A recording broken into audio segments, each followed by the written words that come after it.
여러분이 길을 찾는 사람들 이런 주제로 이번 특세를 하는 것으로 알고 있습니다. 그래서 인생의 길을 찾고 그 길을 선택하는 것에 대한 이야기를 하려고 합니다. 제가 작년에 개인적으로 사실 뭐 드라마를 보거나 저희 집에 TV가 없기 때문에 그런 일이 없는데 제가 너무 은혜 받은 드라마가 있습니다. 여러분도 보신 분들이 있을 텐데 이상한 변호사 우영우입니다. 성도들이 왜 드라마 앞에서 울고 웃고 자체 집회를 하는지, 아, 왜 예배 시간보다 더 은혜를 받으시는지 좀 이해가 됐던 그런 드라마입니다. 여러분 잘 아시는 것처럼 우영우는 자폐 스펙트럼을 가지고 있잖아요. 자, 그런데 인생의 출발점이 이러면 인생에서 내가 뭔가를 선택할 수 있는 범주는 상당히 좁아지게 돼 있습니다. 그냥 주어진 인생을 사는 것이지 내가 뭐 내 인생을 선택한다 그러긴 굉장히 어려운 거예요. 그냥 운명적으로 주어진 삶을 살아갈 수밖에 없는 그런 상황인 것이죠. 자, 그런데 그런 영우가 아주 비범한 인생을 살게 되고 세상에 선한 영향력을 미치게 되잖아요. 제가 오늘 다윗을 이야기하고 싶은 것이 바로 그런 관점입니다. 다윗이라는 한 소년도 사실 가족에게 버림받고 그냥 빈들에서 목동으로 인생을 시작했기 때문에 자기 인생에서 선택할 수 있는 것은 뭐 거의 없었어요. 그럼에도 불구하고 인생이 막다른 골목, 그냥 가장 밑바닥에 떨어진 것처럼 그렇게 시작을 했을지라도 작은 선택들이 그의 인생을 바꿔놓았다는 이야기를 하고 싶습니다. 자, 다윗이 유대 광야 10년 그 방황의 세월을 살아갈 때 그때가 그의 인생의 가장 힘든 시간이었습니다. 그런데 어떻게 보면 사람들이 뭐 자기 부모가 자기 가족이 그 자신을 그런 상황에 몰아넣었다 이렇게 볼 수도 있겠지만 큰 그림을 놓고 보면 하나님이 그의 인생을 광야로 몰아넣으신 것이거든요. 여러분들 인생을 살아가면서 왜 나의 원가정은 이럴까?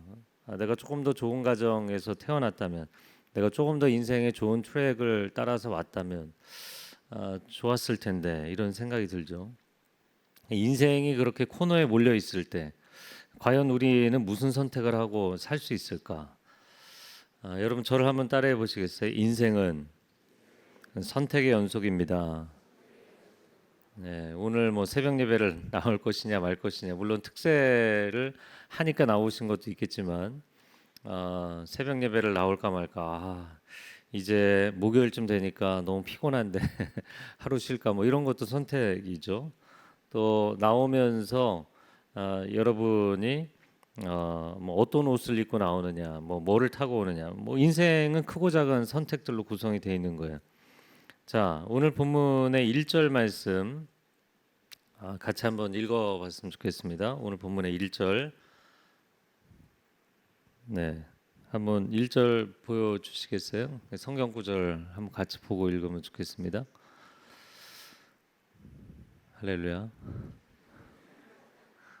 네, 선택을 해주세요. 1절 같이 읽겠습니다. 시작. 그러므로 다윗이 그곳을 떠나 아둘람 굴로 도망하매 그의 형제와 아버지의 온 집이 듣고 그리로 내려와서 그에게 이르렀고. 자, 다윗이 누구입니까? 목동으로 출발했지만 그 나라의 최고의 장수가 되었고 왕의 사위까지 오른 사람입니다. 백전백승, 나가는 전쟁마다 놀라운 승리를 거둔 뭐 승승장구하는 인생의 고공행진을 했던 사람입니다. 그런데 오늘 본문에 보면 그곳을 떠나 이렇게 되는데 그곳은 21장 마지막에 나오는 가드라는 곳입니다. 가드를 떠나게 되었다. 자, 지금 다윗의 인생이 어느 시점에 서 있는 것이냐면 사울의 왕궁인 기브아도 떠날 수밖에 없었고 그리고 자신의 영적인 멘토였던 사무엘이 있는 라마나요도 떠날 수밖에 없었고 또 제사장들의 성읍이었던 노까지는 사울이 오지 않을 거라고 생각했는데 거기도 군사들을 보내고 자객을 보내서 떠날 수밖에 없었고 여기까지 오지는 않겠지. 그리고 이제 적국이었던 블레셋 가드까지 갔죠. 근데 그 가드에서도 다윗을 알아보았기 때문에 미친 척을 하다가 쫓겨날 수밖에 없었습니다. 자, 그가 밤새 눈물을 흘리면서 아둘람으로 달려온 거예요. 근데 그 아둘람이라는 지명의 뜻은 피난처입니다. 이 아둘람은 이스라엘 진영과 블레셋 진영 사이에 있는 사람들이 오가지 않는 버려진 땅입니다. 그 아둘람이라는 버려진 땅에서 아무도 찾아올 수 없는 동굴 속에 들어가 있는 다윗. 여러분 상상을 해보면 이 다윗이 너무너무 인생이 수치스러운 거예요. 내 인생이 이렇게 바닥에 떨어진 적이 없는 것이죠. 여러분의 삶을 생각해 보면 가뜩이나 뭐 오늘날 구포 세대라는 표현을 쓰잖아요. 대학에 가는 것도 힘들고 직장에 가는 것도 힘들고 결혼하는 것조차 어려워진 그런 시대입니다.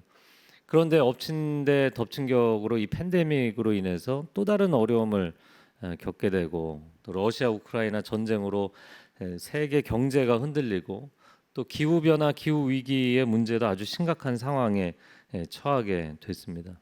자, 그런데 오늘 본문의 1절에 보면 다윗이 인생에서 최고 지점에서 최저점으로 추락을 했단 말이죠. 그러면 이런 다윗이 너무 힘들어서 자기도 사람들이 오지 않는 그런 황무지로 도망을 갔는데 1절 하반절을 보면 그의 형제와 아버지의 온 집이 그를 찾아왔다 이렇게 되어 있어요. 왜 이들이 찾아왔는가?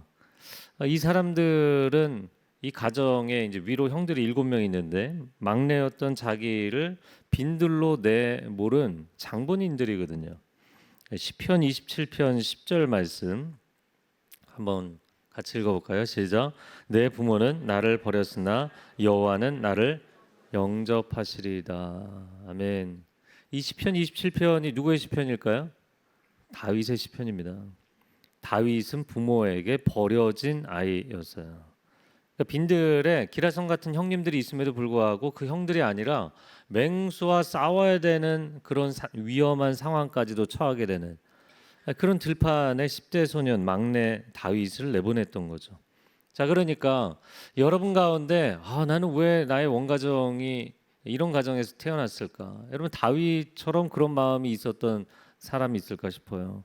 역기능적인 가정, 자기를 아들로서 사랑해주지 않는 가정, 형들이 7명이나 있으면 병풍같이 보호를 해줘야 정상이 아니겠어요? 그런데 그런 형들이 자기를 미워하고 내친 그런 가정입니다.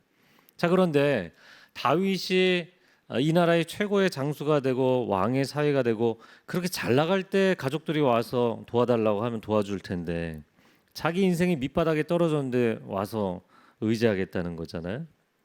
왜 이 사람들이 왔을까? 이렇게 생각을 해보면 사울이 지금 다윗이 너무 훌륭해지니까 시기심을 느껴서 그를 몰아낸 거잖아요.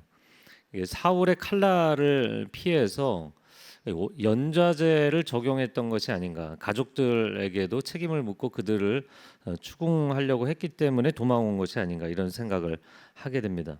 자, 이어지는 오늘 본문의 2절 말씀 같이 읽어보겠습니다. 2절 시작. 환난당한 모든 자와 빚진 모든 자와 마음이 원통한 자가 다 그에게로 모였고 그는 그들의 우두머리가 되었는데 그와 함께한 자가 400명 가량이었더라. 자, 환난당한 자, 빚진 자, 마음이 원통한 자, 이 사회에서 적응을 못한 아웃사이더들이 다 모였다는 거예요. 무려 몇 명이나 모였는가? 400명이나 모였다. 그런데 그 사람들을 다 받아준 겁니다. 벌써 오징어 게임이 나온 지가 3년이 됐더라고요. 이 오징어 게임에 모여 있는 사람들 같은 사람들, 그 사회에서 경제적인 문제, 뭐 관계적인 문제, 정치적인 탄압, 여러 가지 문제로 인하여서 사회 완전히 소외계층이 된 사람들, 이런 사람들이 모였는데 다윗이 그들을 다 받아 주었다라는 것입니다. 뭐 여러분 그 레크레이션 같은 거 할 때 꼬리잡기 게임 해보셨죠? 안 해보셨어요? 꼬리잡기 게임을 여러분 뒤에다가 몇 명 정도 달면 편하게 다닐 수 있어요. 한 5명이면 좀 핸들링이 가능하죠. 근데 10명 이게 조금 어려워지기 시작해요. 20명 달고 다녀보세요. 그러면 중간에 조금만 속도가 안 맞아도 중간에 끊어지고 난리 납니다. 사람들 뭐 구르고. 근데 다윗은 유대 광야 아주 좁은 공간입니다. 그 유대 광야를 도망 다니는데 사울 왕이 3천 명의 정예 부대를 투입해서 다윗 사냥을 했다고요.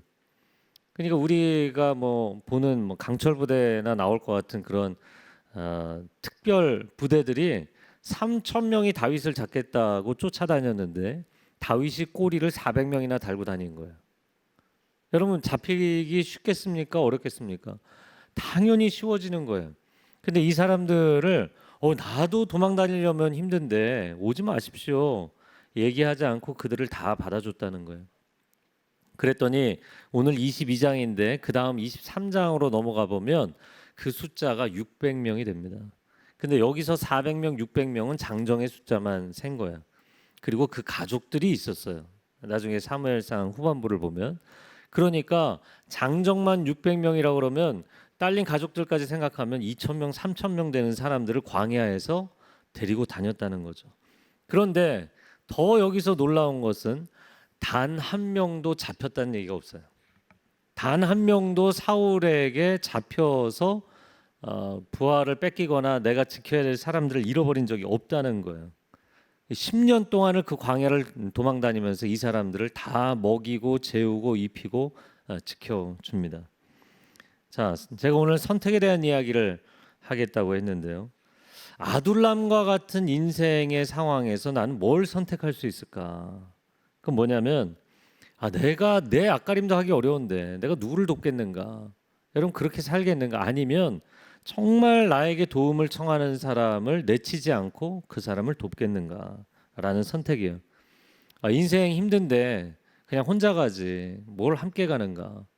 요즘 청년들이 결혼에 대해서 걱정하고 아무리 계산기를 두들겨 봐도 야 이거는 내가 결혼해서 경제적으로 감당하며 살기 너무 어려울 것 같다. 그 자꾸 결혼 그 연령이 늦춰지고 아예 비혼 선언을 하고 그러잖아요. 제가 2009년도에 캐나다 밴쿠버 온누리교회 사역을 하다가 들어와서 청년부를 맡게 됐는데 그때만 해도 20대 후반에서 30대 초반이 결혼을 했어요. 근데 지금은 한 5년 전까지는 30대 중반, 지금은 30대 후반에서 40대 초반. 그러니까 갑자기 20대가 와서 결혼하겠다 그러면 깜짝 놀래요. 야, 이렇게 빨리 결혼을 하냐. 그러니까 모두가 인생의 아둘람 시즌에는 그냥 혼자 간다.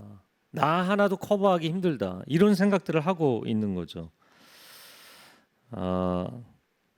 제가 중학교 3학년 때입니다. 서울에서 연합고사 봐서 고등학교 올라가던 때인데 제 짝꿍이 같은 교회 다니는 친구였어요. 근데 이 친구는 공부를 포기한 친구였습니다. 이제 연합고사가 한 달여 남았는데 책상에 엎드려서 자고 있는 거예요. 그 당시에 뭐 200점 만점에 한 145점 정도는 맞아야 인문계를 가는 때였는데 이 친구는 뭐 성적이 그냥 100점 조금 넘으니까 그냥 포기 상태였어요. 근데 그 친구가 그랬던 것은 그래서 뭐 공부에 대한 특별한 의지가 없었던 것도 있겠지만 당시만 해도 부모님이 뭐 싱글 맘이나 싱글 데디로 아이를 키우거나 그런 가정들이 많지는 않았어요. 근데 이 친구의 경우에는 아빠도 엄마도 다 내려놔서 할아버지 할머니가 키워주는 그런 가정이었어요. 그러니까 뭐 공부에 대한 거를 누가 돌봐주거나 케어해주거나 그런 사람이 없었던 거잖아요. 근데 제가 어느 날 이렇게 공부를 하다가 생각을 해보니까 엎드려 자는 그 친구를 보면서 내가 이거 점수 한 점 올리겠다고 2점 올리겠다고 한 달을 공부하고 있는 거잖아요. 내가 이거를 하는 것보다 더 가치 있는 것은 이 친구를 건져내는 게 아닐까. 그래서 제가 친구를 흔들어 깨웠습니다. 너 나랑 공부할래? 뭐 어떻게 공부를 해야 될지도 모르지만 그냥 너 나랑 공부할래? 그랬더니 걔가 이제 부스스 일어나서 하겠대요. 그래서 저희가 한 달을 같이 공부를 했습니다. 근데 뭐 제가 어떻게 가르칠지 몰라서 저희 큰형에게 물어봤어요. 저희 큰형은 이제 3살 형님인데 저는 뭐 뒤늦게 하나님 만나고 나서 이제 공부를 시작한 케이스지만 저희 큰형은 잠실 지역에서 유명한 공신이었거든요. 그래서 큰형한테 물어봤더니 야 시간이 얼마 없으니까 연합고사 기출 문제집을 사서 그거를 그냥 풀고 아는 거는 오케이 틀린 것만 답을 외워라. 그래서 한 달 동안 친구랑 독서실을 다니면서 그 공부를 했던 기억이 있습니다. 그런데 교회에서 정말 이렇게 두 분이 단짝으로 기도하시는 권사님 두 분이 계셨는데 저한테 시험 며칠 앞두고 그런 얘기를 하시더라고요. 주일날 상준아 너하고 그 친구하고 하나님께서 이 복도를 걸어가는데 두 개의 불이 들어오는 것을 보여주셨다. 둘 다 합격을 할 거다. 그래서 저는 합격할 성적이었고요 원래. 그 친구가 합격을 한다고 해서 너무 할렐루야 감사합니다. 그랬던 기억이 납니다. 시험 전날까지 같이 독서실을 가서 공부를 했던 기억이 나요. 그리고 열심히 또 틀린 문제들 외우고 또 틀리면 또 외우고 이 친구가 200점 만점에 몇 점을 받았을까요? 합격은 한다고 들었으니까 몇 점? 한번 맞춰보세요. 네? 170. 와, 굉장히 점수를 후하게 주셨어요. 업입니다. 몇 점 받았을까? 근데 너무 처음부터 근사치를 얘기해갖고 176점을 받았어요. 할렐루야. 뭐 고입 시험이니까 가능한 것이긴 했지만 어, 그래서 하나님 은혜로 당시에 휘문고등학교를 들어가게 됐어요. 그런데 그리고 나서 이제 그 친구를 만나지 못하게 됐는데 이제 각자 학교가 달라갖고 나중에 얘기를 들어보니까 너무 좋은 고등학교에 들어가서 또 고등학교 3년 생활이 매우 힘들었다고 그러더라고요. 어, 그리고는 뭐 서로가 뭐 대학생활 어떻게 했는지 전혀 그 이후에 이제 인생의 길을 알 수가 없었는데 제가 이제 온누리교회 전도사 교육 전도사로 들어왔을 때 모르는 번호로 전화가 왔어요. 그래서 제가 전화를 받았습니다. 그런데 그 친구가 자기 이름을 대면서 상준아 나 누구야 그러더라고요. 너무 반가워서 야 너 어떻게 지내냐 그랬더니 분당에 있는 은혜와 진리교회 전도사야 그러더라고요. 할렐루야.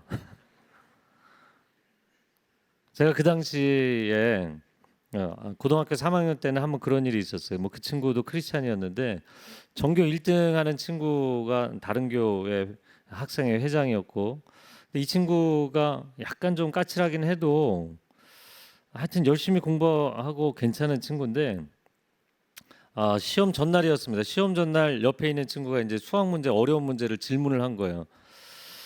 그랬더니 이 친구가 그런 얘기를 하더라고요. 너 이거 지금 알려주면 이해할 수 있어? 그러니까 그런 어려운 문제를 하루 전날 물어봐서 내가 널 가르쳐 준다고 너가 무슨 발전이 있겠니? 이런 대답을 하더라고요. 제가 그런데 바로 뒤에 앉아서 두 사람의 그 장면을 봤는데 아직까지도 그 스냅샷이 지워지지가 않아요. 여러분 그렇죠. 인생이 내일이 시험이에요. 한 달 뒤가 시험이에요. 내 성적 받는 것도 중요한데 내가 누구를 도와주나? 제가 중등부 전도사 할 때 여기는 요즘 분위기 어떤지 모르지만 여의도 용산 이런 데 있는 학생들이요. 자기 과외 선생님도 친구에게 소개해 주지 않는다. 자기 필기한 것도 친구한테 빌려주지 않는다. 이러더라고요. 여러분 그렇게 자기 공부해서 자기 성적 올려서 자기 랭킹 올려서 내가 좋은 대학 가고 좋은 직장 가고 하나님 저는 열심히 살았습니다. 하나님의 은혜로 이걸로 하나님께 영광을 돌린다고 생각하잖아요. 세상의 방식은 당연히 그런 거지만 성경 어디에 그렇게 해서 하나님께 영광을 돌리라고 돼 있나요? 우리는 굉장히 너무나 세속적인 방식으로 하나님께 영광을 돌린다고 생각해요. 아니요. 그게 하나님께 영광이 아닙니다. 여러분 물론 열심히 사세요. 열심히 일도 하고 열심히 돈도 벌고 그러나 그거를 통해서 하나님께 영광이 되는 것뿐만 아니라 지금 여러분이 가장 힘들고 가장 연약하고 가장 낮은 포지션에 있을 때 여러분 곁에 있는 사람들을 아낌없이 도와주세요. 아무도 아멘이 없지만 아낌없이 도와주세요.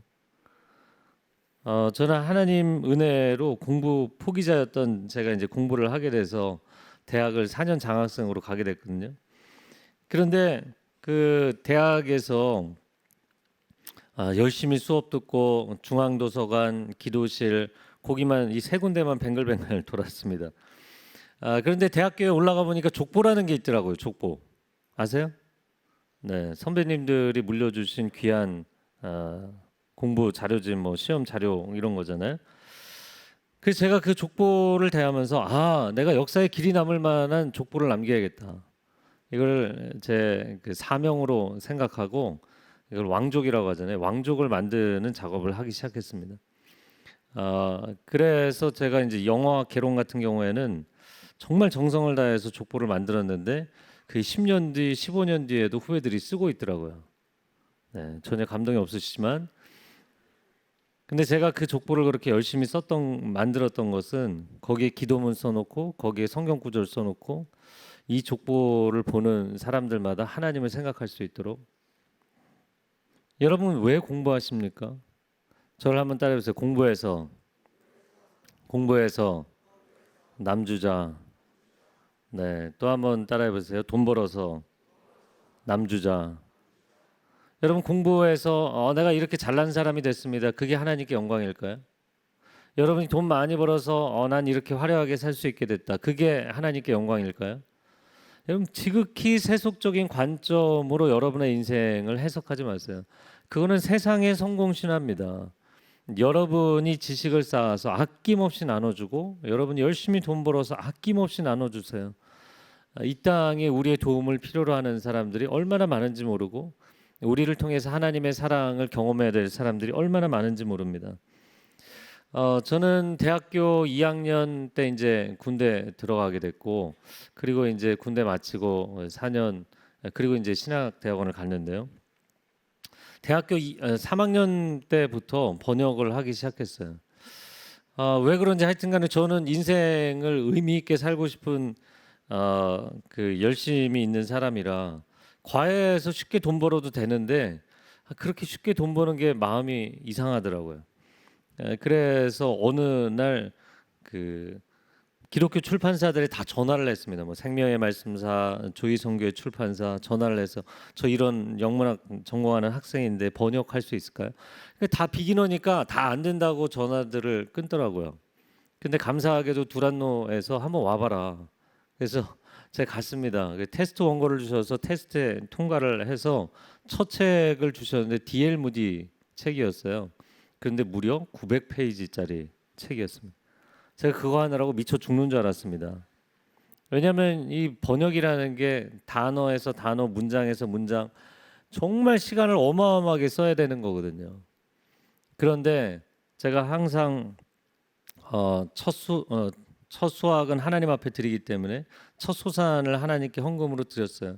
그리고 두 번째, 세 번째 제가 다시는 번역을 안 하겠다고 생각을 했는데 이 고생스러운 번역을 그런데 그 의미 있는 일이 너무 재밌어서 계속 하게 됐고 한 25권을 지금까지 번역을 했어요.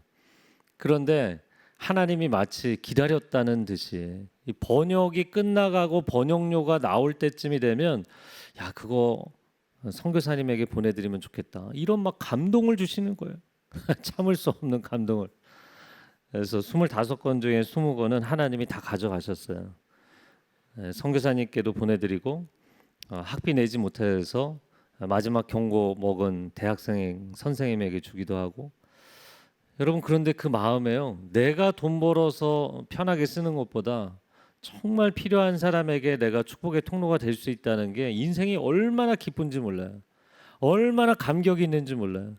저는 여러분이 열심히 공부해서 남주고 열심히 돈 벌어서 남주는 인생이 되시기를 축복합니다. 저를 한번 따라해주세요. 나는 축복의 통로입니다. 정말 그렇게 믿으세요? 네, 그 축복의 통로를 여러분이 뭐 좋아하잖아요. 근데 축복 때문에 좋아하세요? 통로 때문에 좋아하세요? 네, 축복이란 단어 때문에 좋아하지 않나요? 여러분은 통로입니다. 축복이 그냥 여러분에게 머물러 있으면 고인물은 썩게 돼 있습니다. 저는 여러분이 다윗과 같이 사람들을 소중하게 여기는 분들이 되셨으면 좋겠어요. 다윗이 이런 마음이 있었던 겁니다. 내게 보내주신 한 영혼을 절대로 포기하지 않겠습니다. 단 한 사람도 포기하지 않는. 제가 이순신 장군 너무나 존경하는데요. 이순신 장군이 공식 해전으로는 23전 23승, 그리고 세부 해전까지 하면 62전 62승입니다. 근데 본인이 전쟁에 나갈 때 아, 함께 인솔에서 나갔던 조선 수군의 배를 단 한 척도 가라앉히지 않았어요. 그리고 단 한 명의 부하도 포로로 빼앗기지 않았어요. 그러니까 전쟁에서 이기고 나서 무슨 포로가 있냐 이렇게 생각하실지 모르겠지만 적금전을 펼치고 뭐 충파를 하고 나서 서로 상대편 배에 올라타고 육탄전을 하게 되면 포로로 끌려가는 경우들이 있거든요. 전쟁은 이겼는데 포로로 잡혀가잖아요. 이순신은 그 부하들을 살려낼 때까지 포기하지 않았습니다. 결국에는 뭐 왜군들이 전쟁에는 졌는데 해전에선 졌는데 뭐 섬에 조선 수군을 몇 명을 데리고 끌고 올라가서 숨는다 그러면 절대로 돌아가지 않았어요. 뭐 3명, 4명 잃어버렸는데 이렇게 생각하지 않았습니다. 마지막 포까지 다 쏟아부어서 왜군들이 그 자신의 부하를 내놓을 때까지 포기하지 않았다고요. 여러분, 여러분의 성공을 위해서 옆에 있는 친구를 쉽게 포기하고 옆에 있는 믿음의 지체들을 쉽게 포기하고 또 직장에서 좀 따라오지 못하는 동료들을 쉽게 포기하고 그럼 절대로 여러분은 다윗 같은 인생이 될 수는 없어요. 여러분에게 권면합니다. 절대 여러분에게 맡겨주신 한 영혼도 쉽게 포기하지 마세요. 여기는 순장님이 계신가요? 뭐 구역장님이 계신가요? 조장님이 계신가요? 네? 가장이라고요? 벌써 가장이 되셨어요? 결혼도 안 하셨는데? 좋습니다. 너무 좋은 개념이에요. 패밀리의 장이 됐다는 거잖아요. 저를 한번 따라해 보세요. 그럼 가장님들 손 들어 보세요. 가장. 왜 이렇게 드세요? 왜? 전체가 다 한번 따라해 보세요. 한 번 가장은 영원한 가장이다. 그렇잖아요. 애가 뭐 타지에 유학을 가든 아니면 뭐 결혼을 해서 출가를 하든 한 번 부모는 영원한 부모 아닙니까? 그런데 여러분이 교회에서 소그룹 할 때 이상한 현상이 있어요. 소그룹을 딱 오픈했는데 올해 처음 나에게 배정된 순원을 보니까 얘 굉장히 까칠한데 끊임없이 태클을 거는 질문을 하는데 얘 우리 순회 좀 안 나왔으면 좋겠다. 이런 게 있어요, 없어요? 여러분 티를 안 내시네요. 여러분의 가장님을 보호해드리기 위해서. 그래서 계속해서 순모임을 흐리고 이 소그룹 모임을 분위기 흐리는 친구가 있으면요. 이 친구가 한 주 안 나오면 전화해서 왜 안 나왔냐, 무슨 일 있냐 이렇게 케어를 해줘야 되는데 전화를 하기 싫은 거예요. 혹시 다음 주에도 안 나와주지 않을까, 뭐 이런 생각하는 거죠. 그 다음 주에 또 안 나와요. 또 연락 안 해요. 제가 뭐 이런 얘기를 다 뭐 자세한 얘기들을 예를 들 수는 없지만 여러분 그러다가 속마음에 다른 순회 가면 참 좋지 않을까 뭐 이런 생각합니다. 여러분이 나중에 결혼했어요. 결혼해서 자식을 낳았어요. 근데 그 자식이 나랑 완전히 상극인 애가 태어났어. 그럼 여러분이 생각하기를 오늘은 학교 갔다가 얘가 집에 안 들어왔으면, 오늘은 우리 집에 안 들어오고 옆집에 들어갔으면, 이런 생각 하시나요? 그 사람을 포기하지 마세요. 저는 여러분이 이 아포슬 청년 아포슬에서 배우자들을 만나기를 축복합니다. 아멘들이 없으시네요. 그러면 여기 밖에서 만나시기를 축복하면 아멘 하시겠어요? 여러분 멀리 있는 사람은 멀리 있기 때문에 멋있어 보이는 거예요. 여러분 가까이에 사람들이 있어요. 제가 인생에 선택했던 이야기를 또 해드리겠습니다. 저는 대학교 들어가서 미팅 소개팅을 안 했습니다. 제 별명은 천연 기념물이었어요. 네, 내추럴 상태 그대로 기념관에 들어가신 분. 대학교 1학년 때 저는 영어 영문학 전공이기 때문에 한 127명 됐는데 그 중에 100명 이상이 여학생들이었어요. 그 제 옆에 그 학번 친구가 한 번은 전화가 왔어요. 1학년 1학기 때인데 상준아 내가 좋은 애 소개해 줄게. 그래 고마워. 그런데 나는 할 생각이 없어. 진짜 예쁘고 진짜 착하고 좋은 애야. 그런데 나는 우리 학번 친구들도 이제 만나기 시작해서 얘들을 알아가려면 시간이 오래 걸릴 것 같아. 뭐라고? 진짜 내가 괜찮은 애 소개해 준다니까. 아니 근데 나는 이 친구들을 다 알아야 돼서. 그랬더니 나중에 얘가 뭐 화를 내면서 전화를 끊더라고요. 네가 그렇게 잘났냐 그러면서 막 이게. 근데 제 마음은 우리 학번 친구들을 하나님 제게 만나게 해주셨고 이 친구들에게 전도하는 게 중요하기 때문에 어, 교양 영어 수업을 세 반으로 클래스가 나눠져 있는데 40명씩 세 학기 다 반을 바꿔서 친구들 사귀었던 그런 기억이 있습니다. 그리고 또 한 가지는 하나님이 내게 주신 사람이 있다는 믿음. 하나님이 내게 주신 사람이 있다는 믿음이 있었어요. 그래서 그 믿음 때문에 하나님 제가 이 사람 저 사람 사귀며 제 마음을 낭비하거나 인생을 낭비하고 싶지 않습니다. 그 한 사람을 만났을 때 그 한 사람을 알아볼 수 있게 해주십시오. 기도했어요. 그리고는 1학년 때 특히 대학교 1학년 때 엄청 옆구리가 시리잖아요. 너무너무 힘들었어요. 그걸 버티는 게. 정말 힘들고 외로웠습니다. 근데 버텼어요. 그리고 2년을 마치고 군대를 갔다 오고 군대를 다녀와서 기도실에 하루에 2번씩 기도실을 갔거든요. 근데 그 기도실에 늘 기도를 하고 있는 자매가 있더라고요. 하나님 이 자매입니까?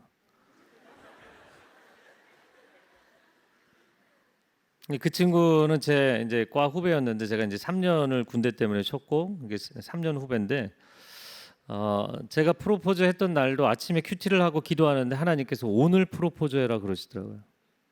진짜요. 저는 음성 듣고 프로포즈 했어요. 그리고 제가 교제를 시작한 지 1000일 만에 결혼하게 됐습니다. 저는 딱 한 사람 교제했고 그 사람과 결혼했어요. 여러분 썸을 탄다 그런 거 많이 하잖아요. 썸. 왜 이렇게 썸을 타는지 모르겠어요. 그게 뭔가요? 그냥 이 사람 저 사람 편하게 사귀어보는 거지. 뭐 그렇게 진지하게 무슨 결혼까지 전제하고. 전 그래서 딱 교제를 하겠다 생각하는 순간 이 사람하고 결혼해야겠다 그런 마음으로 교제를 시작한 거예요. 뭐 조선시대죠. 예, 그리고 그 당시에 이제 저도 3학년 그 친구도 이제 3학년이었는데 이 친구가 교환학생을 갈 준비를 하고 있었거든요. 근데 교제하고서 2달 만에 교환학생 가면 1년을 떨어져 지내야 되잖아요. 그래서 제 마음 가운데 나도 따라가야겠다 이런 생각을 했어요. 공부하러 따라가는 게 아니라 이 사람 때문에 따라가야겠다. 그리고는 교제를 하자마자 그 얘기를 하면 너무 충격을 받을 것 같아서 제가 2주 동안 기다렸다가 그 당시에 그 남산 올라가는 쪽에 그 명동에 글로리아 레스토랑이라고 크리스찬 레스토랑이 있었거든요. 거기서 이제 스테이크를 썰면서 제가 얘기했어요. 미국에 따라가겠다. 그랬더니 알 수 없는 표정을 짓더라고요. 나중에 얘기를 들어보니까 도대체 이 남자가 왜 나를 따라와? 그런데 이제 그때 저희 와이프죠 지금.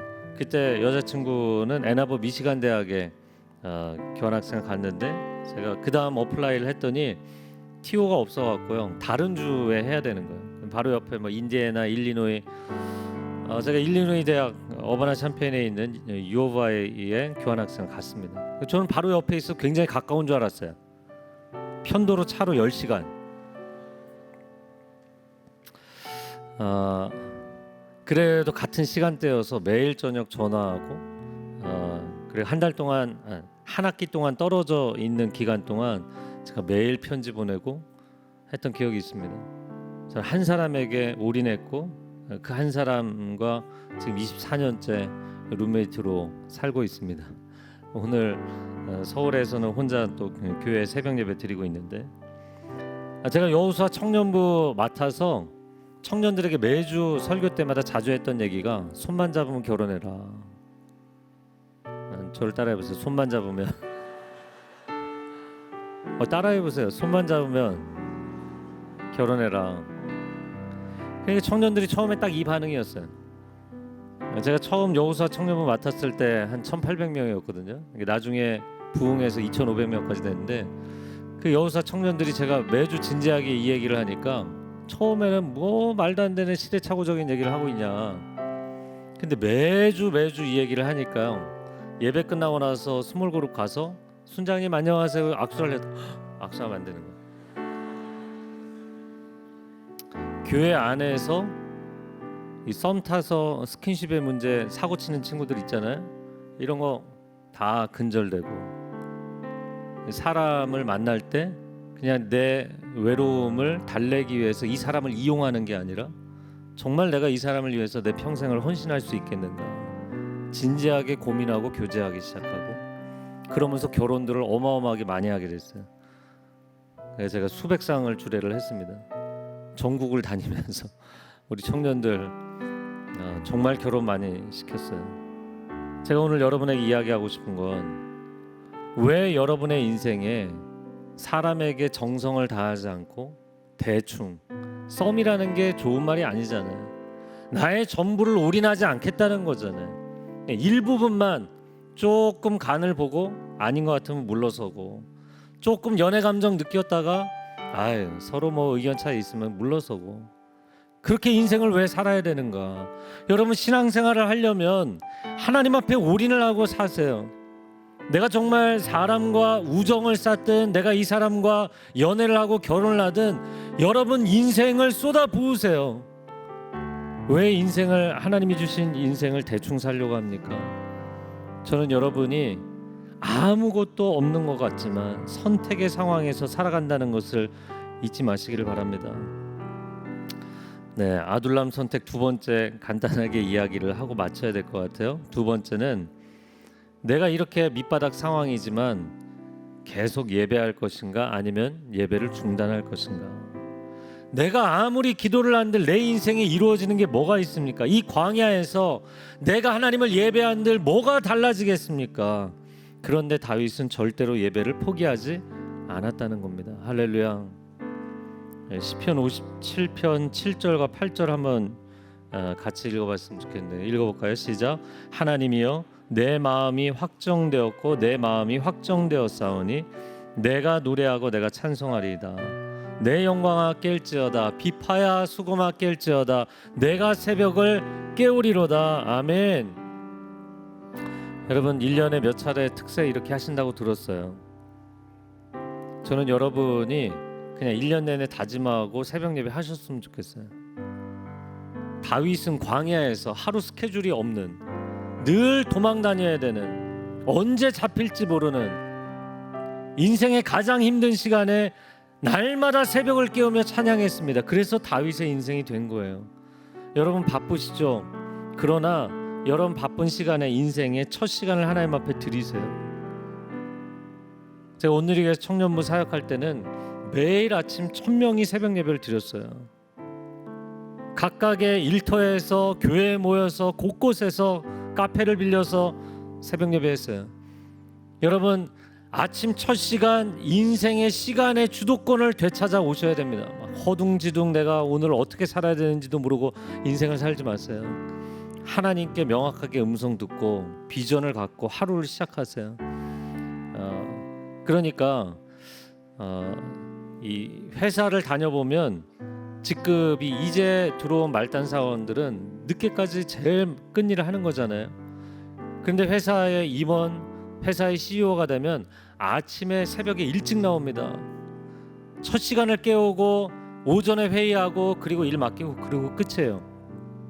여러분이 인생에 정말 주도권을 되찾기를 원하면 아침을 깨우셔야 돼요. 밤에 시간 낭비하지 마세요. 밤에 여러분 감정 낭비하지 마세요. 일찍 주무시고 새벽같이 일어나서 아침을 깨우고 아침에 하나님께 기도하고 그리고 하나님 내가 이렇게 맑게 깨어 있을 때 공부가 되었든 일이 되었든 그때 집중해서 하시고 하나님이 주시는 창의성으로 여러분의 인생에 어떠한 어려운 상황도 돌파해내는 하나님의 사람들이 되시기를 축복합니다. 할렐루야. 두 가지입니다. 절대로 예배를 포기하지 마시고 절대로 여러분에게 보내주신 사람들을 대충 대하지 마세요. 하나님을 뜨겁게 사랑하고 한 영혼을 뜨겁게 품으면 여러분은 다윗과 같은 인생이 될 줄로 믿습니다.